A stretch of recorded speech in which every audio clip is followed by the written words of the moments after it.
Greetings everyone, my name is Dominic and today you're tuning in to the Comic Book Report, where we review comic books and graphic novels so you can get an idea of what to read. And today I've prepared for all of you my recent interview with comic writer Joe Casey. Big thank you to Dynamite Entertainment for coordinating this interview. We are here to talk about his new upcoming series over at Dynamite, Johnny Quest. As a fan of the original animated series, I was really eager to talk to him today, but rest assured we talk about a whole lot more than just that. So settle in, get comfortable, and please enjoy my interview with the great Joe Casey. Okay, looks like we're started. Hi everyone, this is Dominic with the Comic Book Report. So happy to introduce the great Joe Casey here. Joe, thank you so much for coming on the channel.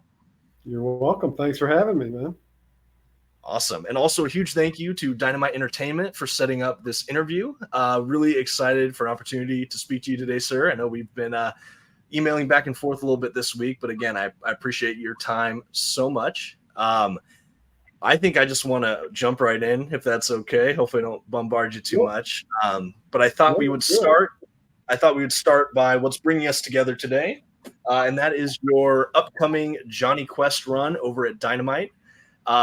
Really was excited to hear about this. What's kind of funny is I am a fan of the cartoon franchise from back in the 60s, I think, 60s. Yep. They relaunched it a few times, and I caught a couple of the reboots.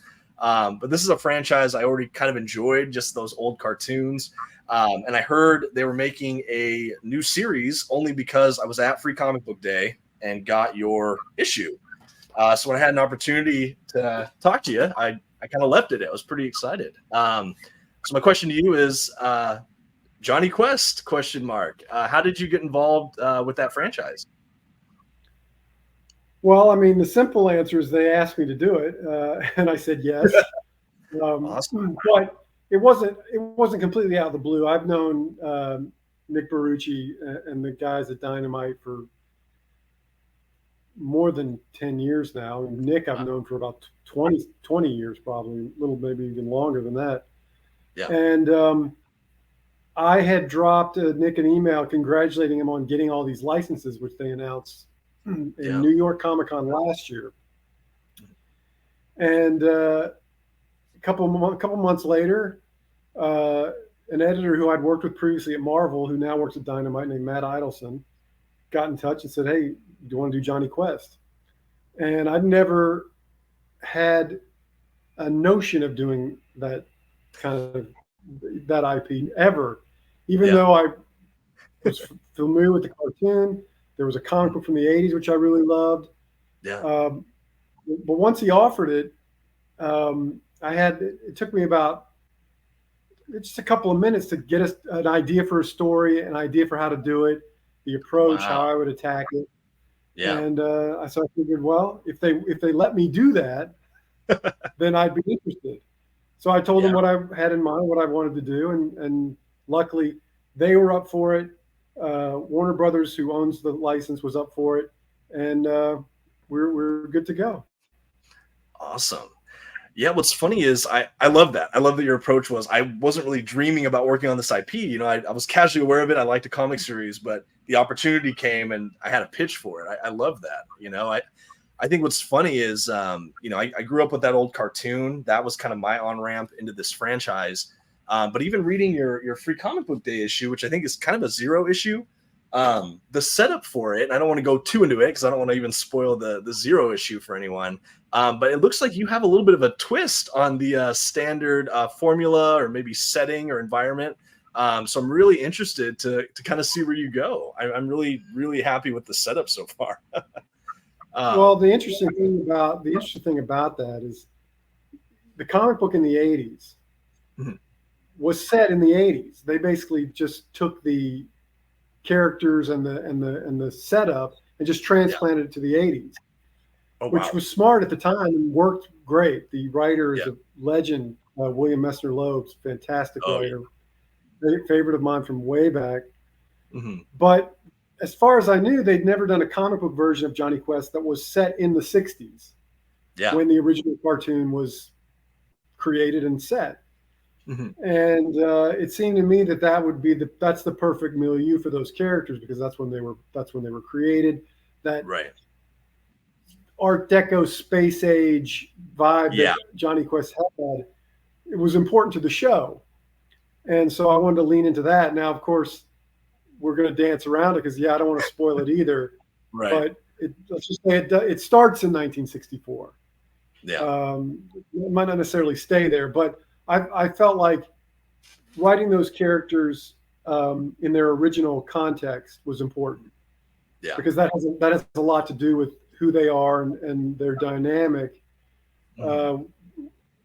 when they were created and when they were meant to exist. And it hadn't been done yet. So I figured, all right, kill two birds with one stone there, do something new, but also really adhere to the classic Johnny Quest material, which to me is that initial one season of cartoons that they did, which are fantastic. And we really treat it as the Bible for our series. Awesome.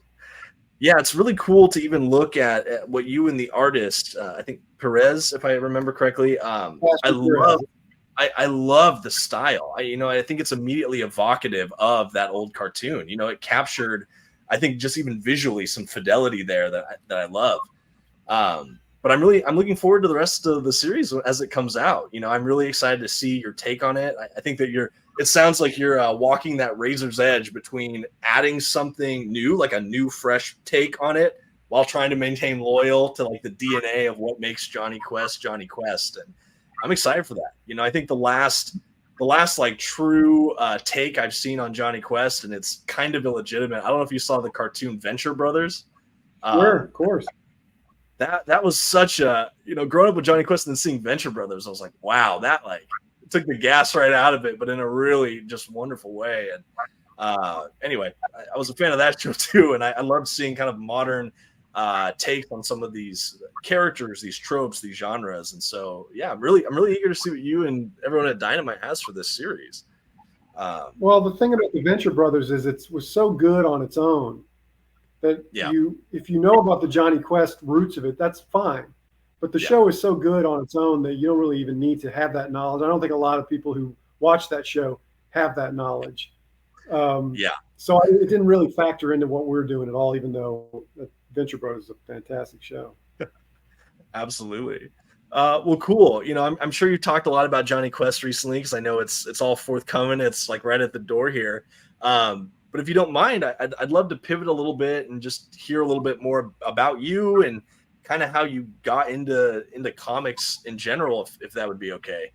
Sure, and please feel free to only talk about what you feel like talking about today. But I had a couple questions, and as I looked into you a little bit this week, I found myself just asking a couple questions. Myself, as you can see, I'm a comic kind of collected edition guy, but I like to think of myself as a second generation comic fan. My dad loved collecting, single issues from spindle racks and convenient stores, mom and pop shops, things like that, as he was growing up. And so for me, I always like to know, as someone who's in the medium, I think I just immediately assume you are a lover of comics, but I guess I shouldn't assume that. Do you love comics? If so, when did it start for you? How did you first encounter the medium? I think love is too. It's not a word that even comes close to how I feel about comics. Oh, okay, all right. They've been intrinsic in my life since I was 4 or 5 years old. Wow, awesome. And they've been. I mean, love is a great word. They have been, in a way, the love of my life. My relationship with comics is longer than most relationships I've ever had in my life. Sure. Consistently and passionately. I love the medium. I love the business. I've wanted to make comics since I was 5, 6 years old. Whoa! So awesome. This is to have been doing it for the past 28 years has been the joy of my life. And so, I mean, I go deep with comics. I geek out probably harder than a lot of people you could talk to. I don't know why. I have sometimes gotten the reputation of not, for whatever reason, not being as deep into comics as I am. But I go deep into this stuff. Awesome. So yeah, comics are the big thing in my life, and I've done animated series. I've done movies. I've done TV. Comics are the first and the best for me, and they always will be. That honestly is so encouraging, hearing someone who's been in this industry for so long and kind of moved with the changes and shifts and kind of the landscape of publishers and everything. And even looking at your bibliography this week, you have such a dynamic career. I feel like you kind of touched everything, which is pretty wild. And to see that you still retain such a passion for that. I mean, obviously, I think that shows through in your work. But it's just so like encouraging to hear that. It's so encouraging to hear someone that is so in love with this medium after all this time. I do have to ask, when you first were getting into it, were you pretty tribal? Like, were you first a Marvel or DC kind of kid, or? I think when I first started reading comics, I was definitely a Marvel kid, because the generation I came up with, and I'm Gen X all the way, Sure. And we came up basically seeing Spider-Man on TV, being merchandised everywhere, and then we found the comics. Yeah. And that leads you right into the Marvel universe. And I graduated from Spider-Man fairly quickly. When I was a kid, I was a big Avengers guy. Wow, so cool. those classic Marvel characters, Iron Man, Captain America, Thor, that was my jam growing up. And then as I was getting a little bit older into my teenage years, two things happened. One was there was a great independent comics boom where the rise of the direct market gave us publishers like Pacific Comics, Comico, First Comics, and all these great independent series that kept me hooked in. Where I look back, I don't think I ever would have aged out of comics because I loved the medium so much. But I knew at the time that the superhero genre, I was starting to feel like I'd seen it all. Sure. And then I started to see comics like Nexus, Mage, Grendel, American Flag, Love and Rockets, Journey, all these independent series that were a bridge into the wider context of what comics could do. Yeah, almost like the content was kind of maturing with you, so to speak, would you say? 100%. And then a funny thing happened is that a lot of those indie creators went to the mainstream. Mike Barron's a big influence on me. He's one of my heroes. Yeah. And he started out with Nexus and Badger and in that independent scene. And then he went to DC to do The Flash. He went to Marvel to do Punisher. So he took me right along with him. And a lot of creators like John Ostrander, who was doing Grimjack for First Comics, went to DC to do Suicide Squad and Firestorm. So it was like I was now into certain creators and certain writers, and they were taking me back to the superhero comics that I almost abandoned. Yeah. But that late 80s period at DC Comics, that post-crisis, post-Legends period, that was my second jam. That was like the golden age for superhero comics. Yeah.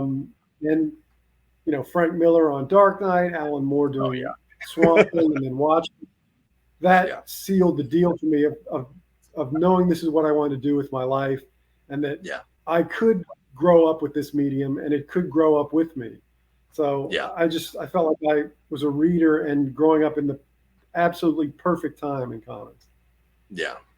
That is so awesome. I know I'm like you listed so many like greatest hits, and there's a couple on your list I haven't read yet that I'm like, okay, if I liked all the other ones you listed, I need to go back and find them. But I remember I read Alan Moore's Swamp Thing, and I remember finishing that and just feeling like, what the heck did I just read? Like, I had never read a comic like that I was like, is this even a comic? Like, what am I even reading here? And then just seeing how they watched it, how they deconstructed everything, or even some of that with Dark Knight Returns, just like, it made me question, like, okay, this, what is even this medium? What is this? Like, it made things feel so much more like limitless, I guess. But I love that. Well, the other thing about the direct market at the time was that it supported a lot of fanzine material, like the Comics Journal and Amazing Heroes and Comics Interview. That was, for me, that peek behind the curtain. So not only was I loving the material that was coming out, but I was able to really dive into how these things were being made, what the industry was all about, Yeah. all the interviews with the creators. So it was a 2-track interest for me. It was the material I was reading as a fan, and it was the research I was doing as an aspiring creator, which I was doing probably from the time I was about 13, 14. I was starting to write things and send things in to DC and Marvel, and really, naively trying to break in at a very, very early age. Yeah. Wow. Well, that actually kind of leads into my next question. And again, only feel free to answer what you're comfortable with. But I guess as someone who just goes head over heels for this stuff at, like you said, like 4 or 5, and you were pretty confident already at a young age that this is what you wanted to do. And then you just shared that, early teenage years, you're like researching and starting to like reach out to these people. What would and forgive me for not knowing this, but what would you consider kind of your break into the industry? And kind of with that question, was there something you were like trying to get into comics to do? Like, was there a person you hope to collaborate with, or a character you hope to write, or were you trying to like lean in with like a creator-owned thing first? Like, what was kind of when you were first like breaking in, what was kind of like the aims, I guess, for you, if that's even an applicable question here? Well, the aim, to be perfectly honest, was just to break in. It seemed so completely out of the realm of possibility from where I came from. I had no contacts. I didn't know anybody. It was just me as trying to do this. I had done some no money, independent, small press black and white stuff as a teenager, as I was trying to send stuff into Marvel and DC. And but when I got to be into my 20s, and I thought, all right, I'm going to really make a run at this. I knew ways to do it, but I didn't know how it was going to work for me, because there's all kinds of ways that you can break into comics. Sure. Yeah. Now more than ever, there's all kinds of avenues to do it. Back then, it was a little more limited. But how I broke in was I moved to California, moved to Los Angeles, and I basically knew the local professional scene of creators. There was a lot of them. I lived in LA. Yeah. And just meeting them and getting to know them a little bit, that was another pull the curtain back moment. It allowed me to really see how these guys did it, how they interfaced with Marvel and DC, how they made a living doing this, what their lives were like. Wow. And finally, after doing more sort of what we call no money black and white projects, just to try to get things into print, which is always a good thing to do when you're trying to do it professionally. Just get material out there, get your work out there in any avenue that you can. Right. A writer, a very famous writer at the time, and still is, named James Robinson, who people might know from Starman in the 90s, and he did the Golden Age, which was a big series. I had gotten to know him, become friends with him. He basically got me in at Marvel Comics. He opened that door and basically did kind of a, I don't know, it wasn't a bait and switch. He was writing a series in the X-Men office called Cable. Everybody knows who Cable is now. Yeah.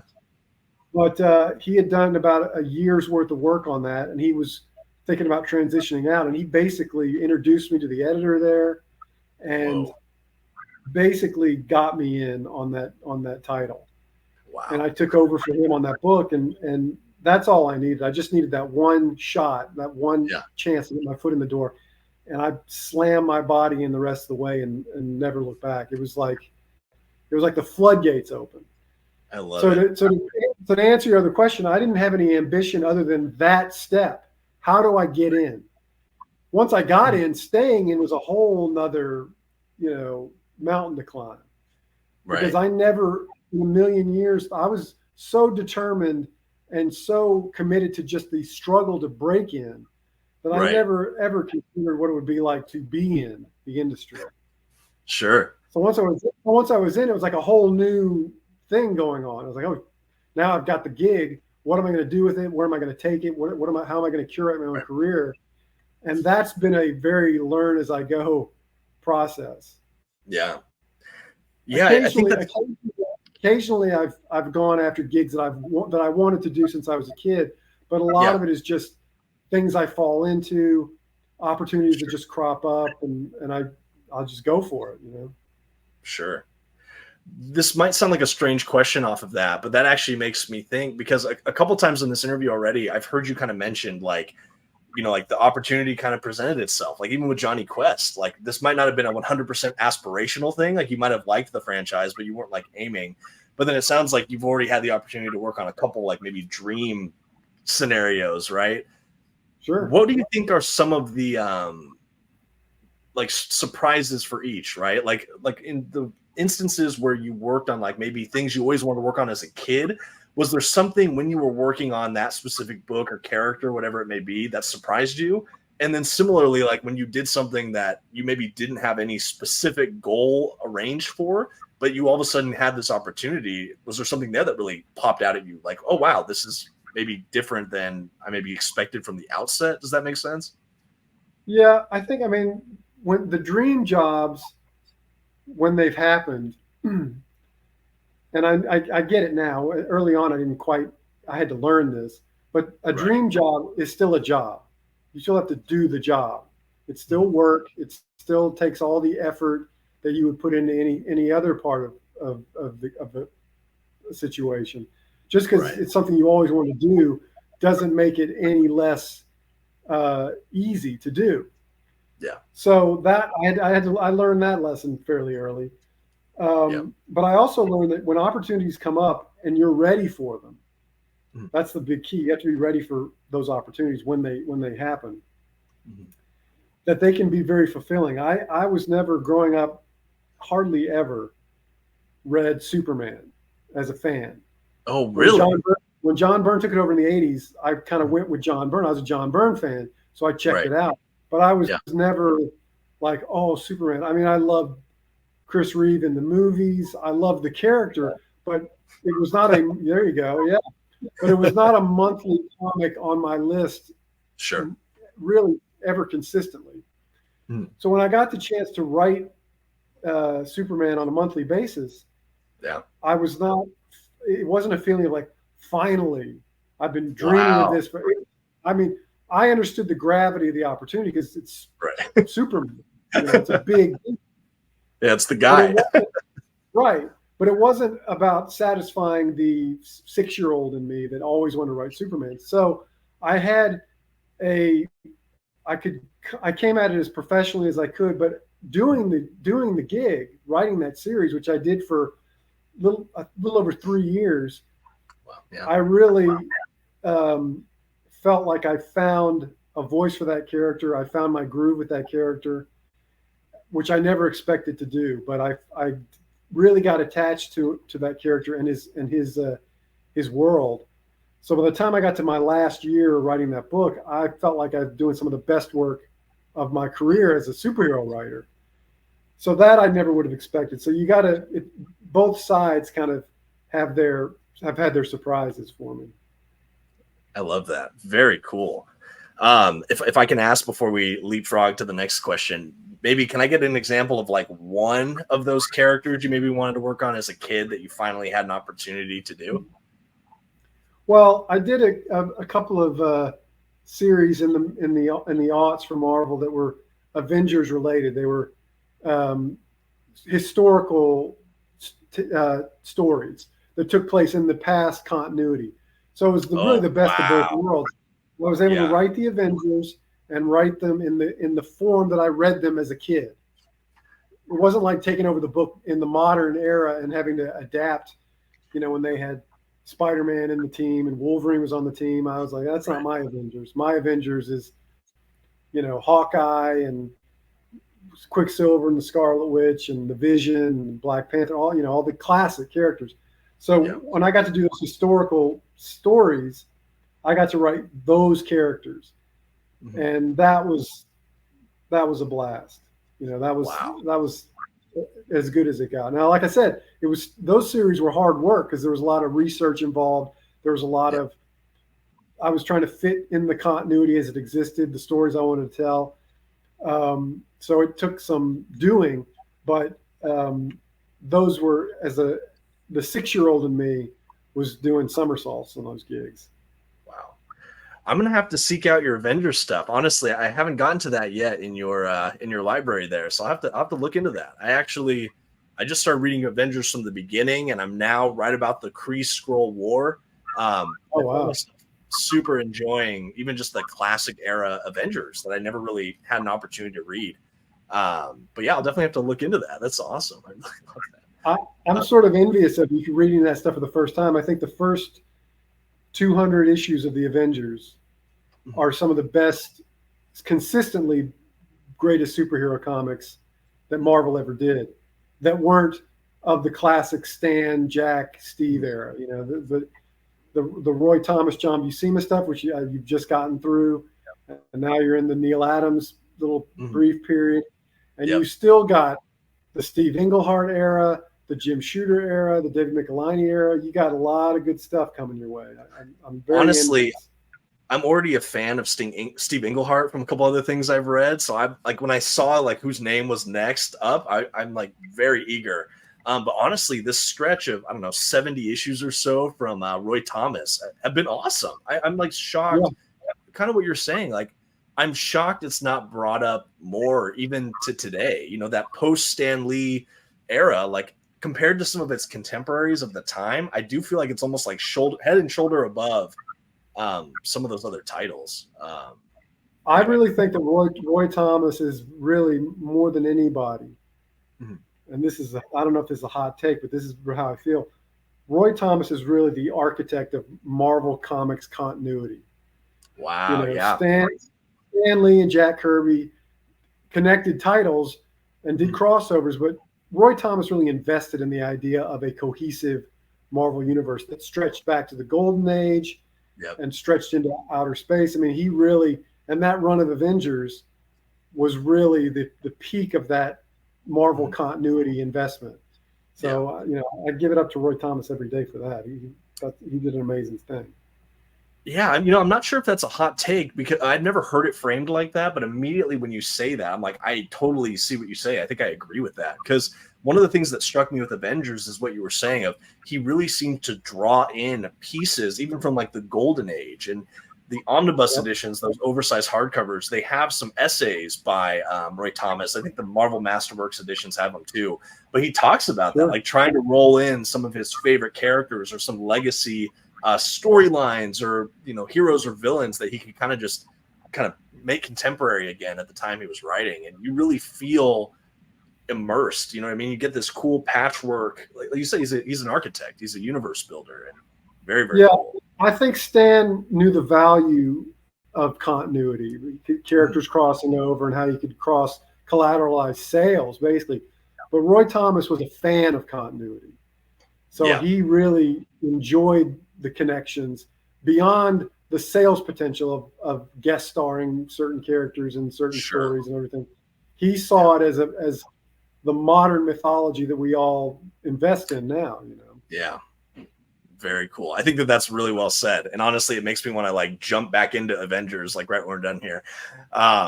Well, very cool. Well, we still have a little bit of time left, but I want to make sure we talk about one of the other series that you've mentioned that's kind of on the racks right now, the Blood Squad 7. I had a chance to read the first issue of that on Kindle. I bought the first issue this week, and I loved it. I think it's a clear reference. Like there's a little, I think, essay or letter at the back of the first issue I got to read, I believe, from you. That really kind of spelled out how this was sort of a loving homage to like the early Image Comics scenes and some of those titles there, like I'm assuming Youngbloods and some of these things.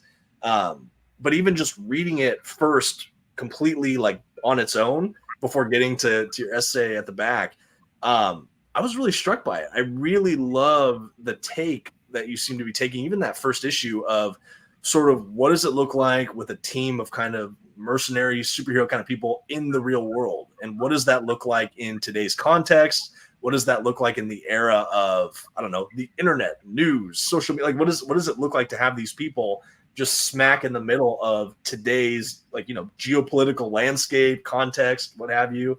Can you tell me a little bit about that series? What drew you to that? Well, what you're describing is I guess is sort of half my interest in doing this book, which is what is a what does a modern superhero team look like in today's landscape? And not only superheroes, but celebrity superheroes. Yeah, that's part of it. Delving into that concept and seeing how it plays out in a modern context. The other part of it, going back to the Roy Thomas of it all, is indulging in the continuity of early Image comics. Now, because of certain legal issues, Youngblood is really no longer a part of that early Image continuity, where Spawn and Savage Dragon and Shadowhawk and Wildcats and Cyberforce, they all crossed over with each other. They all clearly existed in the same universe. And that over the years, that's gotten lost. But Blood Squad 7 is, I guess, our attempt to re-inject heavy continuity into the Image universe. Wow. So as the series goes on, there's a lot of flashback material with Savage Dragon, with Spawn, with there's a Super Patriot guest appearance in the Strike File issue that's coming out in, I think, October. And a lot of those flashbacks are literally lifts from the old Image comics, but with our Blood Squad 7 characters slotted in the place of the old Youngblood characters. Whoa. So okay. It reaffirms those past events, but puts them in the context of the Blood Squad 7 characters. Wow. I love this. I think that this is fantastic. Yeah. Very cool. Gosh, between this and that Avengers book and Johnny Quest, you're going to have me reevaluating my budget over the next couple months for comics here. Yeah. Well, it all keys into, this is the stuff that I love about comics. The shared universe concept is something that, the movies have been doing it and they've been doing it well, but nothing does it like a 60-year comic book universe, or in Image's case, a 30-year comic book universe. Right. 30 years is a long time on its own. And to have a modern series that puts the past of Image comics in some sort of context has not been done much before. So it's been interesting to do it, to explore that level of things. And also it's always fun to introduce new characters and explore the superhero context outside of the Marvel and DC parameters. Right. Very cool. Yeah, I'm eager to read more into it. That first issue kind of hooked me. It had me thinking, what's next? And the fact that you're talking about flashbacks and all these other tie-ins, I'm definitely intrigued. So yeah, everyone, if you haven't checked out Blood Squad 7, please do so. Yeah, if you were a kid in the early 90s and really invested in that first wave of Image comics and in the founders' individual titles, this series is tailor-made for you. It's like an Easter egg hunt every issue. Yeah.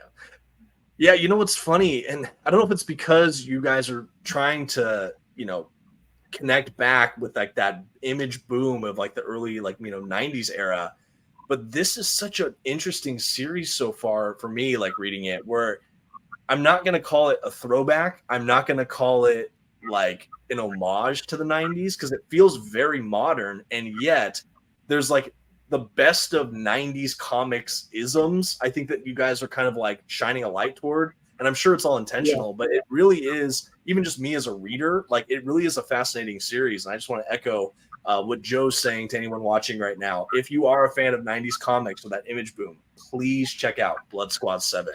Really, really cool. Awesome. All right. Well, we're getting close to the end of your time. We got a few minutes left.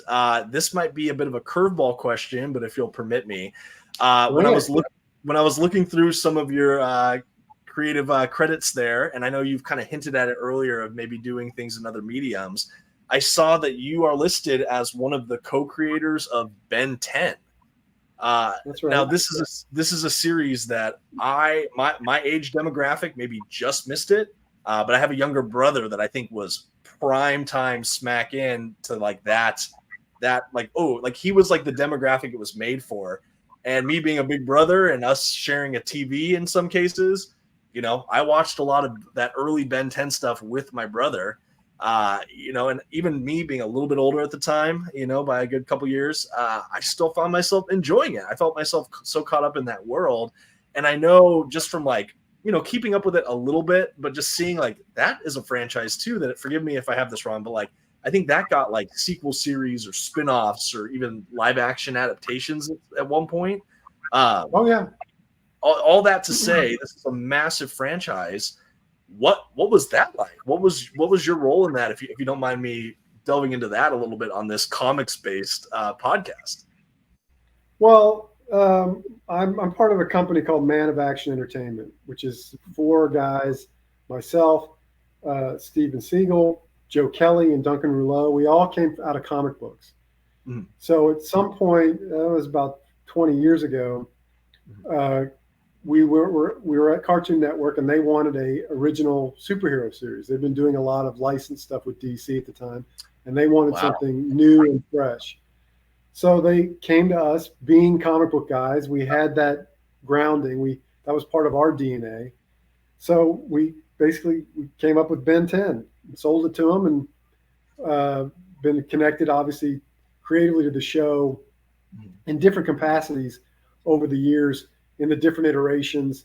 The last iteration, which was about 5, 6, 7 years ago now, we came back and ran that show. We ran that version. But, you know, that was after we'd gone out, after the success of the original series. We went out and were producing things like the Ultimate Spider-Man show on Disney XD and the Avengers show on Disney XD. We did a Mega Man reboot. We did a lot of different animation projects, and then came back to Ben 10 to run that show.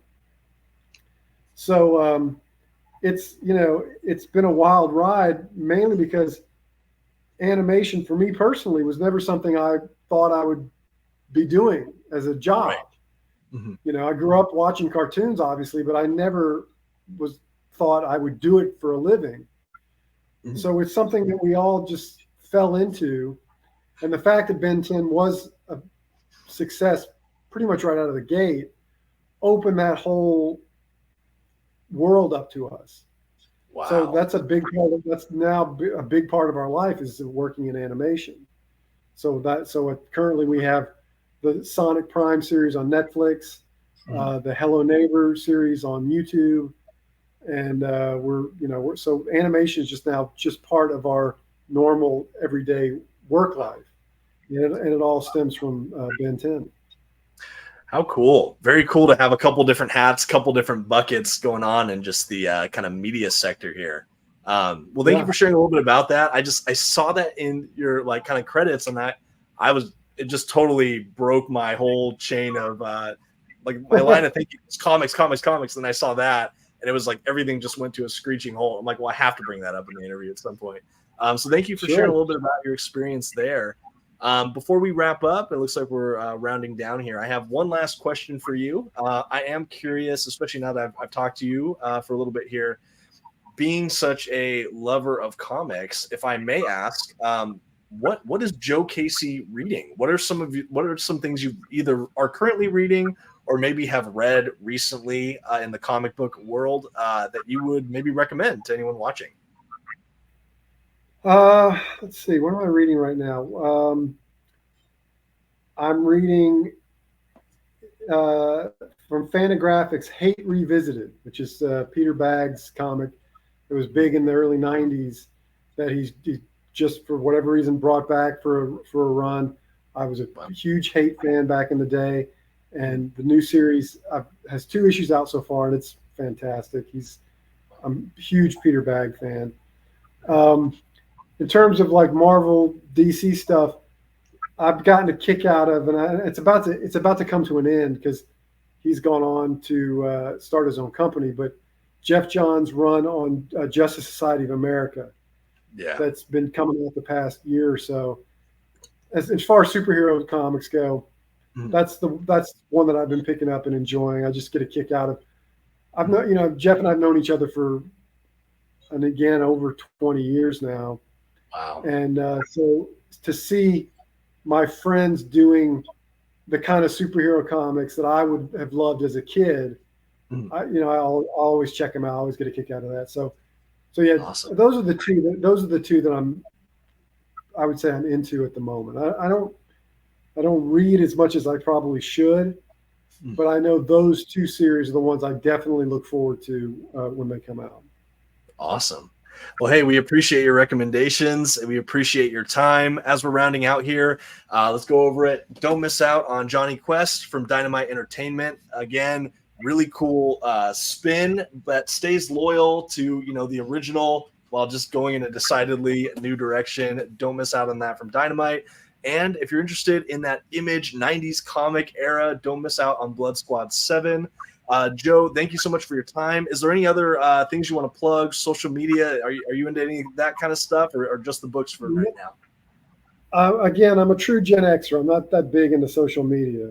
There's God bless you. Man of Actions on Twitter, Man of Actions on Instagram. I mean, the company's out there, but me personally, I'd rather write comics than be online.